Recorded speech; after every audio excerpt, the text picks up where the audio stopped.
Hi friends, ಇವತ್ತು ನಾನು ಅಕ್ಕಿ ಉಸ್ಲಿನ ಮಾಡೋದು ಹೇಳ್ಕೊಡ್ತಾ ಇದ್ದೀನಿ. ಅಕ್ಕಿ ಉಪ್ಪಿಟ್ಟು ಅಂತಾರೆ. ಇದಕ್ಕೆ ನಾನು ಹಸಿಮೆಣಸಿನ್ಕಾಯಿ ತೊಗೊಂಡಿದ್ದೀನಿ, ಈರುಳ್ಳಿ ತೊಗೊಂಡಿದ್ದೀನಿ ಹಾಗೂ ಎಲೆಕೋಸನ್ನು ತೊಗೊಂಡಿದ್ದೀನಿ ಮತ್ತು ಟೊಮೊಟೊ. ನಾನು ಒಂದು ಪಾತ್ರೆಯಲ್ಲಿ 2 ಕಪ್ಪಷ್ಟು ಎಣ್ಣೆ ಹಾಕ್ಕೊತಾ ಇದ್ದೀನಿ.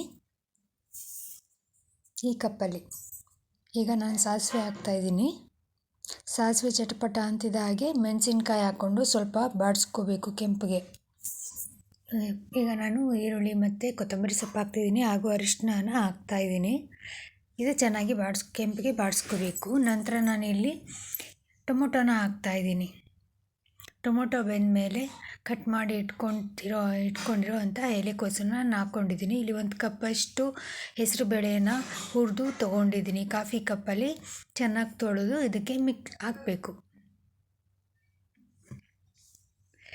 ಇನ್ನು 4 ಲೋಟ ನೀರನ್ನು ಹಾಕ್ಕೊತಾ ಇದ್ದೀನಿ. ಇಲ್ಲಿ ನಾನು 2.5 ಕಪ್ಪಷ್ಟು ಅಕ್ಕಿ ತೊಗೊಂಡಿದ್ದೀನಿ.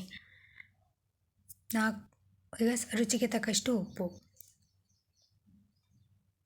ಒಂದು 5 ನಿಮಿಷ ಬಿಟ್ಬಿಡೋಣ. ಇಲ್ಲಿ 2 ಕಪ್ಪು ಅಕ್ಕಿ ತೊಗೊಂಡು ಹುರಿದು ಇಟ್ಕೊಂಡಿದ್ದೀನಿ. ಈಗ ಚೆನ್ನಾಗಿ ತೊಳ್ಕೊಳ್ಳೋಣ. ಇದು ಕುದೀತಾ ಇದೆ. ಈಗ ತೊಳೆದು ಇಟ್ಕೊಂಡಿರೋ ಅಂಥ ಅಕ್ಕಿನ ನಾವು ಇಲ್ಲಿಗೆ ಹಾಕೋಣ.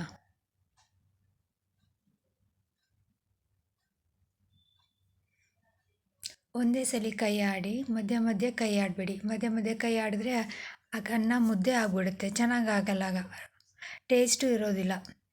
Ready to serve. ಇಷ್ಟ ಆದರೆ ಲೈಕ್ ಮಾಡಿ, ಶೇರ್ ಮಾಡಿ ಹಾಗೂ ಸಬ್ಸ್ಕ್ರೈಬ್ ಮಾಡಿ ಫ್ರೆಂಡ್ಸ್. ಬಾಯ್.